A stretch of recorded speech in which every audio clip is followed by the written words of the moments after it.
Hi everyone. তো দেখো আমি অনেক দিন পর আবার ব্লগ করছি। তো দেখো আমি সেদিন আমাদের হঠাৎ করে ঘুরতে যাওয়ার প্ল্যানিং হয়েছিল।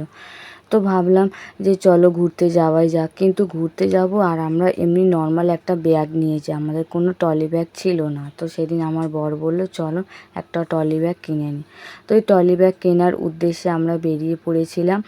আর তোমরা তো জানোই আমরা দীঘায় ঘুরতে গেছিলাম। তো তারপর আমি ওই ট্রলিটা কিনেছি, আর কালার খুব একটা ছিল না, তো এই কালারটাই ছিল, কালারটা পছন্দ করে নিয়েছি আমি আর আমার বর মিলে। আর একটা লাল ছিল, তো সেটা আমাদের খুব একটা পছন্দ হয়নি। তো এটা নিয়ে আমরা, এটা হঠাৎই কেনা হয়েছে আর হঠাৎই ঘুরতে যাওয়ার প্ল্যানিং হয়েছে বলে ট্রলিটা কিনে নিলাম। আর আমাদের জানো তো হঠাৎ হঠাৎ করেই ঘুরতে যাওয়ার প্ল্যানিং হয়ে যায়, কোনো সময় লাগে না বা আগের থেকে ঠিক করবো সেসব কিছুই লাগে না, আসলে কাছাকাছি যাই তো তার জন্য। দেখাও ট্রলিটা।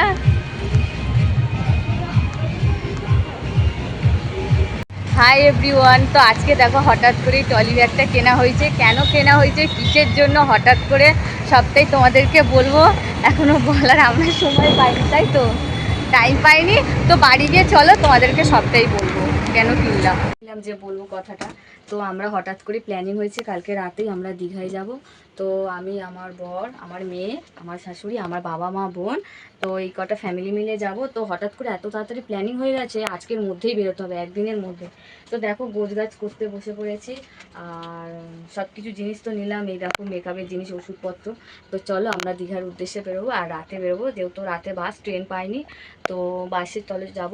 তো রাতে বেরিয়ে তখন তোমাদের বলবো।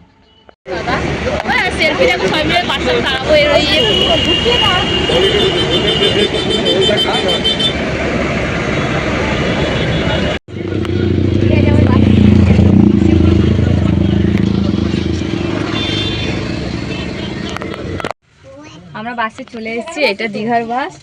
তো এখন বসে পড়েছি, এখনো বাস ছাড়তে অনেক দেরি আছে। বসে থাকি, 1 ঘন্টা আছে। এখন বসে বসে টাইম পাস করি, তারপর বাস ছাড়বে, তখন আবার মজা করবো। এই দেখো ভোরবেলায় আমরা দীঘায় পৌঁছে গেছি। তো এই হোটেলটা আমরা নিয়েছি, হোটেলটা বেশ ভালো সুন্দর আর নতুন হচ্ছে হোটেলটা। তো আমরা দুবার এসেছিলাম, খুব একটা ভালো পাইনি, এটা সত্যি খুব ভালো পেয়েছি। তো এখন আমরা ওই সানসেট দেখতে যাচ্ছি সমুদ্রের ধারে। তো সবাই মিলে যাব, আরও দুজন বেরোচ্ছে, ওরা আসুক, মা বোন বাবা আর আমার শাশুড়ি মা। তো চলো এখন যাওয়া যায়, আমরা সমুদ্র দেখাবো তোমাদেরকে, আমরাও দেখবো তোমরাও দেখবে। তারপর দেখো আমরা দীঘায় নেমেছি ভোর 4:30টায়। তারপর একটু ফ্রেশ হয়ে আমরা সমুদ্রে চলে এসেছিলাম সমুদ্রটা দেখতে। ভোরবেলা সানসেট তো দেখা গেল না, এত মেঘলা ওয়েদার।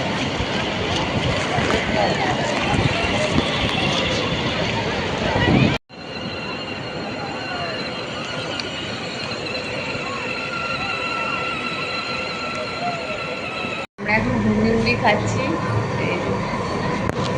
আমার মেয়ে ডিম টোস্ট খাচ্ছে, ওইদিকে বাবা বসে আছে। ওরা কি খেলাম, কচুরি কচুরি, আর আমরা যে ঘুগনি গ্যাপ গ্যাপ দিয়ে মুহূর্ত দেখা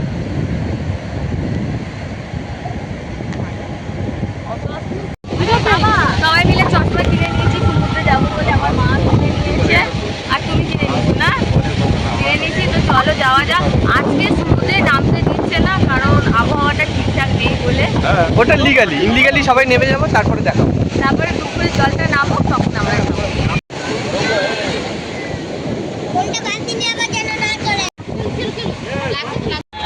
দীঘায় এসছি আর পেয়ারা খাবো না, এটা হতেই পারে না।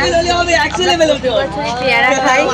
তো দেখো পেয়ারাটা কিনেছি, খাচ্ছি, আমরা দেখো সবাই এগিয়ে গেছে, আমি এখন খেতে খেতে যাচ্ছি। চলো যাওয়া যাক। বিকেল 5টা বেজে গেছে, একটু বেরোচ্ছি, ওল্ড দীঘায় যাবো, আমরা এখন নিউ দীঘায় আছি। তো ওখানে গিয়ে একটু ঘুরবো ফিরবো, আর বাড়ির সবাইকেও নিয়ে যাবো। দেখো আমি দেখি, আর আমি আর আমার দিদি এরকম সেম জামা পরেছি, সেম জামা পরেছি। আর ওই যে পেছনে দুজনকে দেখিয়ে দাও, ওরা দুজনে যা চুড়িদার পরেছে, ওরাও দুজন, তুই যা, এই তুই যা বলছিস, তুই জিয়াই। তো চলো যাওয়া যা। কতগুলো মন্দির কেন পুরীর। তারপর দেখো আমরা ওল্ড দীঘায় চলে এসেছি, ওটা সন্ধেবেলায় চলে এসেছিলাম। তারপর সবাই মিলে বসে একটু আড্ডা মারছিলাম, মজা করছিলাম, ভালো লাগছিল। তো একটু খাওয়া দাওয়াও করছিলাম। আর পেছনের সিনারিটা জানো তো খুব সুন্দর লাগছিলো, প্রত্যেকটা ফটো তুলছিলাম তো এত ভালো লাগছিলো দেখতে, ফটোগুলো মানে দারুণ লাগছিলো। আর জানো তো ওল্ড দীঘা এত সুন্দর সাজানো, লাইটিং দেওয়া থাকে, আমার খুব ভালো লাগে।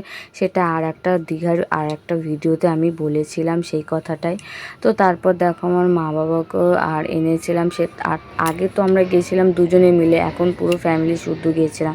তারপর দেখো টোটোয় উঠে পড়েছি মানে হোটেলে যাওয়ার উদ্দেশ্যে। তো তারপর দেখো ওই রাস্তার ধারে জগন্নাথ মন্দির হয়েছিল, তো সেটা আমি একটু ভিডিওতে ক্যাপচার করছিলাম। কিন্তু যতবার আমি ভিডিও নিচ্ছি ততবারই বড় বড় গাড়ি ঠিক সামনে চলে আসছে, হয় অটো নয় 4 চাকা। কিছুতেই আমি মানে রাতের যে মন্দিরের আলোটা আমি কিছুতেই তোমাদেরকে দেখাতে পারছিলাম না দৃশ্যটা। তো তারপর অনেক চেষ্টার পর দেখাতে পেরেছি। তো আমার বর বলছিল টোটোর থেকে একটু হাতটা বাড়িয়ে মোবাইলটা বার করে ভিডিওটা করো, কিন্তু আমার ভয় লাগছিল যদি ফোনটা বাই চান্স পড়ে যায়। তার জন্য আমি সামনে থেকেই করছিলাম আর অনেকটা চেষ্টা করেছি ভিডিওটা করার জন্য। তো দেখো তোমাদের কেমন লেগেছে নিউ দীঘার পুরীর মন্দিরটা। তো আমার তো বেশ ভালোই লেগেছে। আমরা পুজোও দিতে গেছিলাম পরের দিন সকালে। তো এখন দেখো আমরা হোটেলে চলে এসেছি আর সবার খাওয়া দাওয়া হয়ে গেছিলো। খাওয়া দাওয়ার ভিডিওটা করতে পারিনি। অনেক অনেক ভিডিও আমি মানে অনেক সময় হচ্ছেও না ব্লগ করার, তো সেরকম অভ্যাস নেই, শর্ট ভিডিও করি। তো দেখো এই ভিডিওটা কেমন হচ্ছে অবশ্যই